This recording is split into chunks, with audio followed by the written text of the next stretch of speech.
Tingnan mo, ang lapit-lapit ko na sa'yo ngayon. Alam kong gising ka talaga. Oops!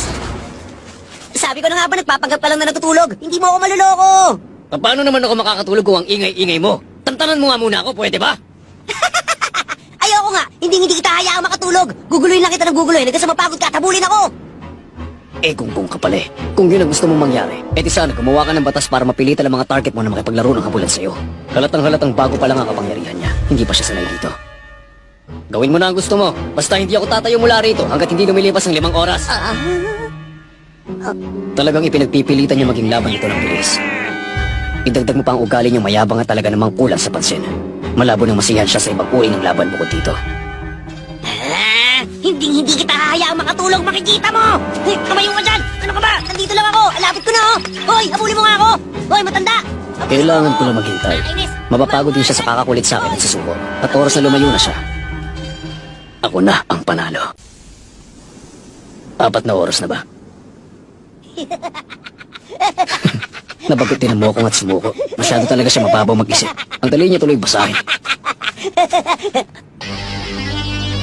Sa wakas, start na ba? Nakalimang oras na? Hindi ko napansin ah. Ano? Nangangalahati pa lang pala eh. Ano, tinamaan ka ng kabado?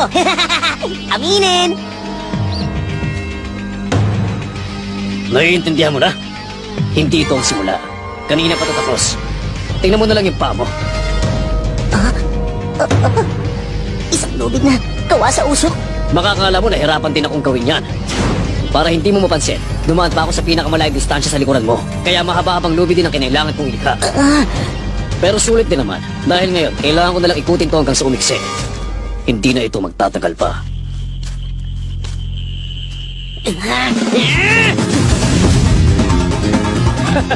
Mukhang ikaw naman ngayon ang natataranta. Kahit magtatakbo ka pa dyan, hindi ka makakatakas sa akin.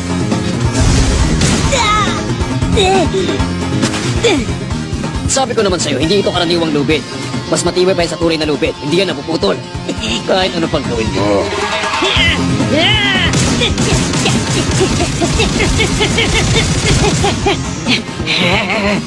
Sabi ko na nga ba, hindi niya ako susugurin dahil mataya-taya pa rin ito. At hindi niya ako pwedeng hawakan. Oras na mahawakan ko siya at mataya, mapapawalang bisa ang ability niya. Para sa isang kulang na kulang sa pasensya, tama ba naman pumili siya ng isang larong umaabot ng 8 oras? Sa pagkakataong ito, hindi ako nakabitag sa'yo. Kundi ikaw mismo. Totoong hinuhubog pa lang ni Chito ang panibago niyang kapangyarihan. At ngayong nagigipit siya at desperado makatakas, may pagbabago magaganap na hindi nila inaasahan. Nakapaglikha siya ng isang panibagong ability.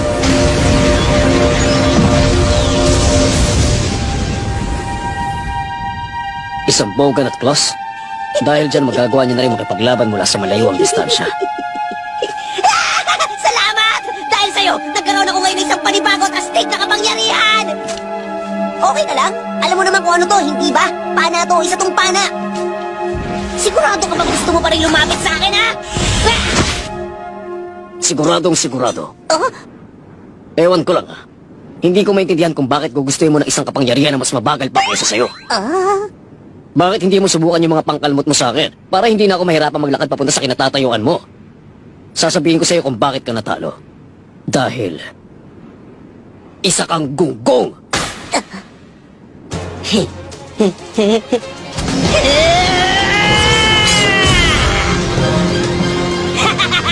Buti nga! Ngayon hindi na mahalaga kung mahahawakan pa kita! Ang pakiramdam na to. Hindi maaari. Usok lang pala. Hindi pwede. Ikaw na ang taya. Hindi. Tignan mo pa. Mula nung nagsimula kang magbasa ng manga na para kang baliw. Una, gumawa muna ako ng kopya ng sarili ko na gawa sa usok. Tapos tinakpan ko ang sarili ko ng usok na mukhang damo. Habang papalapit sa'yo ang kambal ko, ako naman sa kabila. Tuloy lang ang laban kahit natutulog ako noon. Hindi mo dapat tinanggal ang mga mata mo sa akin. Nakabalik rin sa wakas. O paano? Gusto mo pa rin bang ituloy? Hindi na. Ayoko nang ituloy. Matalinong desisyon yan. Baka naman ngayon pwede mo nang sagutin ang tanong ko sa iyo kanina. Ano ba ang dapat na mangyari sa akin kung hindi kita nahuli bago maubos ang oras? Sabihin mo na. Hindi na mahalaga yun ngayon. Kapag may nakahuli sa akin, hindi ko na magagamit ang kapangyarihan kong yun. Yun ang kondisyon ko sa sarili ko. Ganun ba? Naku, pasensya na kung nahuli kita ha. Wala na akong pakialam doon. Hihingi na lang ako kay Master Shawa ng panibagong kapangyarihan. Sa susunod, hindi na ako matatalo sa'yo. Kaya humanda ka sa akin! Ganun pala.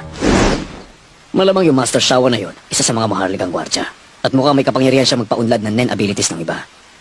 Ibig sabihin, kapag hinayaan namin magtagumpay ang pag-aani, mas bababa ang tsansa namin manalo sa kanila.